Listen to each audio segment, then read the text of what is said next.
ओम नमः शिवाय, जय माता दी, राधे राधे सभी को। स्वागत है आपका मेरे इस नए वीडियो में। मैं हूं आपके साथ स्मिता तिवारी। जैसे कि आप जानते हैं कि नए साल में मकर संक्रांति से त्योहारों की शुरुआत होगी। पूरे वर्ष में 12 संक्रांति मनाई जाती है, लेकिन मकर संक्रांति का महत्व सबसे ज़्यादा है। हिंदू धर्म में मकर संक्रांति एक प्रमुख पर्व है। भारत के विभिन्न क्षेत्रों में इस त्यौहार को स्थानीय मान्यताओं के अनुसार मनाया जाता है। हर साल मकर संक्रांति का महापर्व 14 जनवरी को मनाया जाता है, लेकिन इस साल मकर संक्रांति 14 जनवरी को नहीं मनाई जाएंगी। इस साल मकर संक्रांति का पर्व 15 जनवरी को मनाया जाएगा। उस दिन पौष माह के शुक्ल पक्ष की पंचमी तिथि और दिन सोमवार है। दरअसल मकर संक्रांति का पर्व हिंदू कैलेंडर के आधार पर मनाते हैं, जिसमें सूर्य के गोचर की गणना का ध्यान रखा जाता है। जिस समय सूर्य का गोचर मकर राशि में होता है, उस समय मकर संक्रांति होती है। उसे सूर्य की मकर संक्रांति कहते हैं। सूर्य देव हर राशि में करीब 1 माह तक विराजमान होते हैं। मकर शनिदेव की राशि है। इसमें जब सूर्य देव आते हैं तो वे दक्षिणायन से उत्तरायण होते हैं। उत्तरायण को देवताओं का दिन कहा जाता है। ज़्यादातर हिंदू त्योहारों की गणना चंद्रमा पर आधारित पंचांग के द्वारा की जाती है, लेकिन मकर संक्रांति का पर्व सूर्य पर आधारित पंचांग की गणना से मनाया जाता है। मकर संक्रांति से ऋतु में परिवर्तन होने लगता है। इस दिन से शरद ऋतु क्षीण होने लगती है और इस दिन बसंत ऋतु का आगमन शुरू हो जाता है। सूर्य के उत्तरायण होने से धीरे धीरे गर्मी बढ़ती है, दिन बड़े होने लगते हैं और रात छोटी होने लगती है। भारत में धार्मिक और सांस्कृतिक नजरिए से मकर संक्रांति का बड़ा ही महत्व है। मकर संक्रांति के दिन सूर्य देव अपने पुत्र शनि के घर जाते हैं। शनि देव मकर और कुंभ राशि के स्वामी हैं, इसलिए यह पर्व पिता पुत्र के अनोखे मिलन से भी जुड़ा है। इस दिन खरमास भी समाप्त होता है। देश भर में मकर संक्रांति मनाई जाती है। इसे कई नामों से जैसे खिचड़ी, पोंगल, उत्तरायण, मकर विल्लकू, माघ बिहू और तिल गुड़ से जाना जाता है। कहा जाता है कि इस दिन गंगा स्नान और दान का विशेष महत्व है। मान्यता यह है कि इस दिन गंगा स्नान करने से पापों से मुक्ति मिलती है। वही जो भी दान पुण्य इस विशेष दिन पर किया जाता है, उसका 2 गुना फल इंसान को वापस मिलता है। मान्यताओं के अनुसार पितृपक्ष के अलावा अगर मकर संक्रांति के दिन भी पितरों की आत्मा की शांति के लिए तर्पण किया जा सकता है। कहा जाता है कि इस दिन गंगा स्नान के बाद दान पुण्य और पितरों को तर्पण करने वाले व्यक्ति के जीवन से चल रही सभी बाधाएं खत्म हो जाती है और सभी देवी देवताओं का आशीर्वाद मिलता है।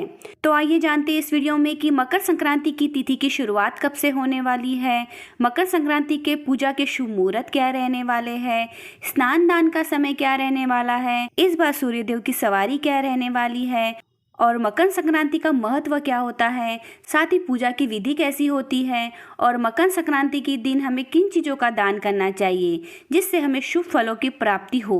तो यह सारी जानकारी इस वीडियो में जानेंगे, तो वीडियो को लास्ट तक ज़रूर देखिएगा।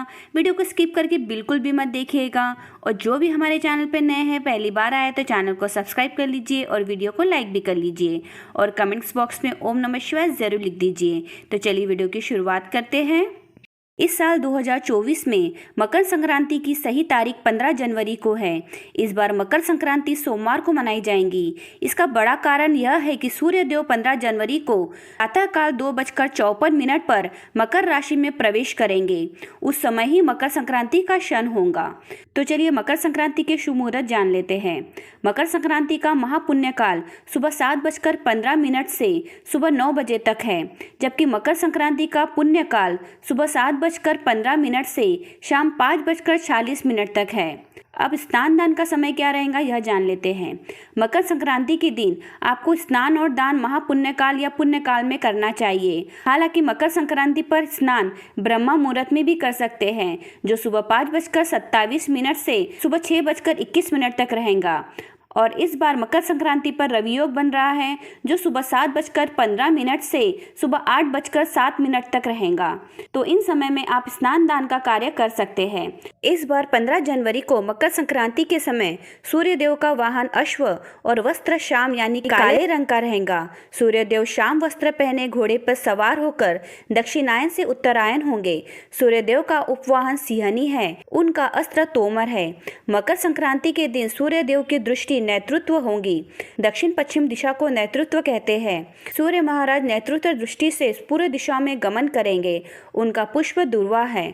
मकर संक्रांति पर दुर्वा अर्पित करने से सूर्यदेव प्रसन्न होंगे। सूर्यदेव के भोग का प्रसाद खिचड़ी है।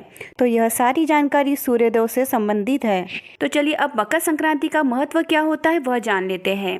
जब तक सूर्य पूर्व से दक्षिण की ओर चलते हैं उस दौरान सूर्य की किरणों को खराब माना जाता है, लेकिन जब सूर्य पूर्व से उत्तर की ओर गमन करने लगते हैं तब उनकी किरणें सेहत और शांति को बढ़ाती है।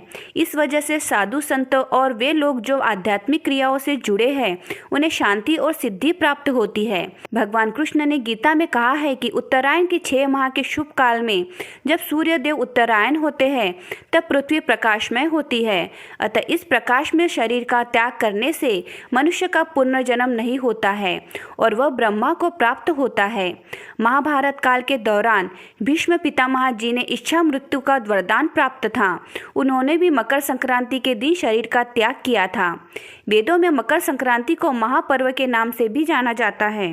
कहा जाता है कि मकर संक्रांति के दिन गंगा स्नान करने पर सभी कष्टों का निवारण हो जाता है। इसलिए इस दिन दान, तप, जप का विशेष महत्व है। सभी प्रकार के शुभ कार्य जैसे पवित्र नदी में स्नान, भगवान सूर्य को नैवेद्य अर्पित करना, दान या दक्षिणा देना, श्राद्ध अनुष्ठान करना और व्रत पारण करना मकर संक्रांति के दिन पुण्य काल में किए जाते हैं। मान्यता है कि मकर संक्रांति के दिन पानी में काले तिल और गंगाजल मिलाकर स्नान करने से कुंडली के ग्रह दोष दूर होते हैं। साथ ही सूर्य देव की कृपा भी प्राप्त होती है।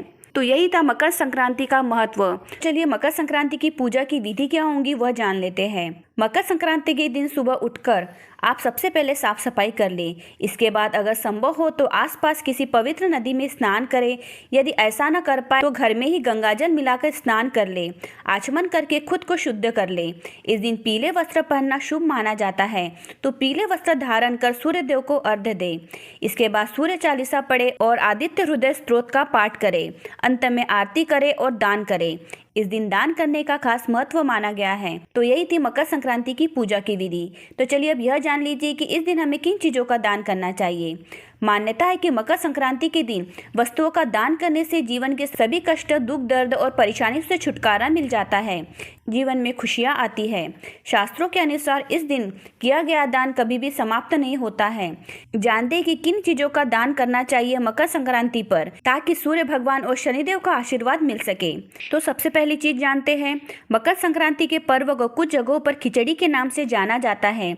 इस खास अवसर पर खिचड़ी की सामग्री या फिर खिचड़ी बनाकर दान करें।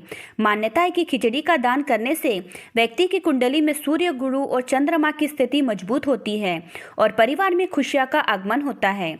अब दूसरी चीज के बारे में जानते हैं। तिल और गुड़ का दान भी विशेष माना जाता है मकर संक्रांति के दिन। इन्हें दान करने से मान सम्मान प्राप्त होता है और धन लाभ भी होता है। यदि आपकी कुंडली में सूर्य और शनि खराब स्थिति में है तो इस दिन गुड़ और तिल का दान करने से इनकी स्थिति कुंडली में ठीक हो सकती है। अब तीसरी चीज के बारे में जानते हैं। मकर संक्रांति के दिन गरीब लोगों को गर्म कपड़े और कंबल का दान करें। मान्यता है कि ऐसा करने से व्यक्ति को शनि पीड़ा और राहु दोष से छुटकारा मिलता है। अब चौथी चीज के बारे में जानते हैं। इस दिन घी का दान करने से धन की मां लक्ष्मी प्रसन्न होती है और सदैव उनकी कृपा बनी रहती है। साथ ही धन का लाभ मिलता है। अब पांचवी चीज के बारे में जानते हैं। मकर संक्रांति के दिन काले तिल का दान करने का अहम महत्व है। इस खास अवसर पर काले तिल का दान अवश्य करें। जल में काले तिल डालकर भगवान सूर्य देव को अर्घ्य दें। मान्यता है कि ऐसा करने से भगवान शनिदेव का आशीर्वाद प्राप्त होता है। तो इन चीज़ों का दान आप मकर संक्रांति के दिन ज़रूर करें। तो आज की वीडियो में हमने आपको मकर संक्रांति की संपूर्ण जानकारी दे दी है जो आपके बहुत काम आएंगी। तो आज का वीडियो यही समाप्त होता है। तो जो भी हमारे चैनल पर नए हैं, पहली बार आए तो चैनल को सब्सक्राइब कर लीजिए और हमारी वीडियो को लाइक भी कर लीजिए और इस वीडियो को अपने परिजनों में शेयर करना बिल्कुल भी मत भूलिए। हमारे चैनल पर ऐसी वीडियो आती है। मिलते हैं अगले ऐसी किसी और वीडियो में। ओम नमः शिवाय।